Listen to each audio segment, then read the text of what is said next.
1945년 10월 3일 대한민국 제과산업의 전설적인 서막이 서울 용산의 남영동 공장에서 시작되었습니다. 창업주 박병규 회장과 3명의 동료들은 일본인이 운영하던 나카오카 제과를 불화받아 혜태 제과를 설립했습니다. 박병규 회장은 원래 공장의 격리 직원이었으나 해방 후 당당히 그곳의 주인이 된 드라마틱한 역사를 가지고 있습니다. 한국전쟁의 포화 속에서도 그들은 드롭스 사탕 등을 수입하며 끈질긴 생명력으로 기업을 지켜냈습니다. 1970년대에 들어서며 혜태는 대한민국 최초의 콘 아이스크림인 브라보콘을 출시하며 대성공을 거두었습니다. 당시 100원이라는 가격에도 불구하고 바삭한 과자와 달콤한 맛은 아이들의 마음을 단숨에 훔쳤습니다. 전국에 울려 퍼진 브라보콘의 CM송은 혜태를 명실상부한 히트 상품 제조기의 반열에 올려놓았습니다.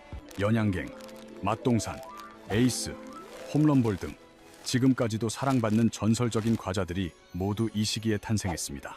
혜태는 롯데제과와 함께 제과 업계의 쌍두마차로 불리며 부동의 강자로 군림하며 시장을 장악했습니다. 1988년 서울올림픽 당시 최고의 가수들이 총출동한 광고는 혜태의 위상이 얼마나 대단했는지 잘 보여줍니다. 그러나 1977년 창업주 박병규 회장이 53세라는 젊은 나이에 세상을 떠나며 그룹은 거대한 변화를 맞이합니다. 그의 아들 박건배 회장이 이대 회장으로 취임하며 공동 창업 체제가 끝나고 박건배 단독 경영 시대가 열렸습니다. 젊은 야심가였던 박건배 회장은 식품 기업을 넘어선 더 거대한 제국을 꿈꾸기 시작했습니다. 그의 첫 번째 도전은 의외로 스포츠였으며 1982년 아버지의 고향인 광주를 연고로 혜태 타이거즈를 창단했습니다. 1983년 김응용 감독 영입 후 전설적인 강팀으로 거듭난 타이거즈는 프로야구의 역사를 새로 쓰기 시작했습니다. 김봉현, 김성한 등 강력한 타선과 탄탄한 투수진을 앞세워 1986년부터 4년 연속 우승이라는 대기록을 세웠습니다. 20년 동안 무려 9번이나 우승 트로피를 들어올린 타이거즈는 호남의 자존심이자 혜태의 상징이었습니다.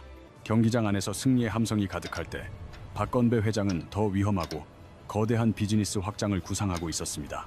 그는 제과 사업에서 들어오는 안정적인 현금 흐름이 새로운 사업의 든든한 기반이 될 것이라 확신했습니다. 이것이 바로 훗날 혜태 제국을 멸망의 길로 이끌게 된 무리한 사업 다각화, 즉 외도의 시작이었습니다. 박건배 회장의 야심은 1979년 신방전자를 인수하며 제과업을 넘어선 거대 그룹으로의 확장을 본격화했습니다. 1988년에는 사명을 혜태전자로 변경하고 본격적인 전자사업의 길로 들어섰으나 본업과는 너무나 다른 분야였습니다. 제과와 전자는 경영 방식부터 달랐고 부족한 기술력과 치열한 시장 경쟁은 혜태를 끊임없이 압박했습니다. 그럼에도 확장은 멈추지 않았고 1990년 건설업 진출에 이어 1994년에는 오디오 전문기업 인켈을 인수했습니다.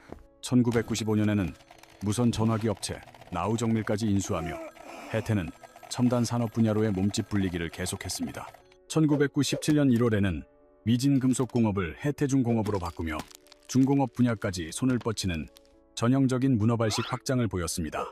문제는 이 모든 확장 자금이 매일 현금이 들어오는 혜태제과의 안정적인 현금 흐름에 전적으로 의존했다는 점입니다.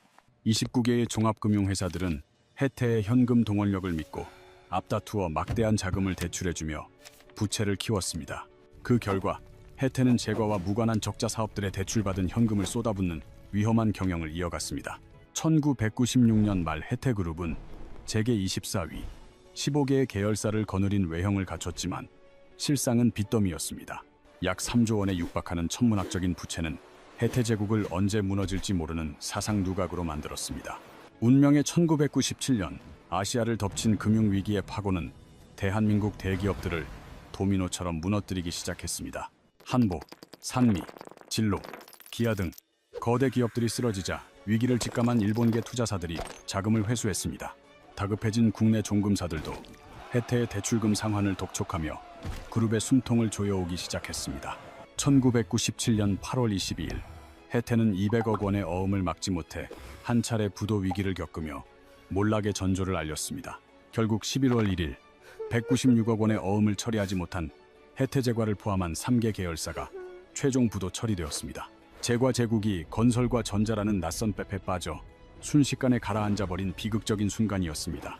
하지만 1998년 세계 최대 식품기업 네슬레가 혜태제과 인수를 추진하며 마지막 회생의 기회가 찾아왔습니다. 네슬레 같은 우량 기업이 인수한다면 해태라는 이름을 지킬 수 있는 절호의 골든타임이었습니다. 그러나 오너의 과도한 욕심과 뒷돈 요구, 루머 속의 협상은 결렬되었고 해태는 마지막 생존 기회를 날려버렸습니다. 결국 마지막 기회를 날려버린 해태그룹은 1999년부터 계열사들이 조각조각 찢겨나가며 공중분해되기 시작했습니다. 해태음료는 일본 컨소시엄에 팔려나갔고 해태텔레콤과 해태중공업 등 다른 계열사들은 폐업하거나 역사 속으로 사라졌습니다. 모기업의 심각한 자금난은 호남 야구의 자존심이자 그룹의 상징이었던 해태 타이거즈에도 직격탄을 날렸습니다. 1998년부터 팀 성적은 급격히 곤두박질 쳤고 현금이 부족했던 구단은 주력 선수들을 팔아 겨우 연명해야 했습니다. 당대 최고의 스타 이종범 선수를 일본 주니치 드래곤즈로 보낸 것도 사실은 현금 확보를 위한 눈물의 트레이드였습니다. 성적 추락과 함께 정신적 지주였던 김응용 감독마저 삼성으로 떠나보내며 타이거즈의 전설은 마침표를 찍는 듯 보였습니다. 당시 선수들은 제대로 된 연습 구장도 없이 시장보다 못한 열악한 환경에서 눈물 젖은 빵을 먹으며 버텼습니다.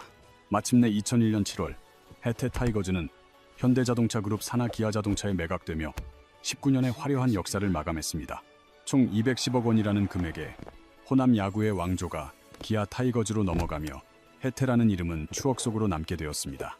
그룹의 뿌리였던 해태제과 역시 2005년 라이벌인 크라운제과에 인수되어 현재의 크라운 해태그룹이 되었습니다. 브라보콘과 맛동산 같은 브랜드는 살아남았지만 재계 24위였던 거대 해태제국은 지도에서 완전히 사라졌습니다. 박건배 전 회장은 이후 분식회계와 사기 대출 사건에 휘말려 징역형의 집행유예를 선고받는 쓸쓸한 결말을 맞았습니다. 해태의 몰락에는 세 가지 이유가 있습니다. 첫째, 본업을 잊고 전자와 중공업에 뛰어든 무모한 문어발 확장이었습니다. 둘째, 3조 원이 넘는 빚에 의존한 차입 경영이 IMF 고금리 상황에서 치명적인 시한 폭탄이 된 것입니다. 셋째, 위기의 순간에 네슬레에 매각할 수 있었던 최적의 골든타임을 오너의 판단 미스로 놓쳐버린 점입니다. 월가에서는 잘 모르는 분야에 발을 들이면 본업까지 망칠 수 있다는 사업 다학화라는 뼈아픈 용어가 존재합니다.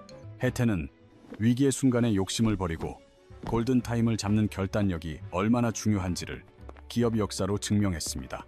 비록 제국은 사라졌으나 기아 타이거즈는 통산 12번의 우승을 차지하며 여전히 KBO 최다 우승팀의 명성을 잇고 있습니다. 브라보콘 하나에 행복해하던 시절 온 국민을 하나로 묶었던 해태의 함성은 이제 아련한 추억의 한 페이지가 되었습니다.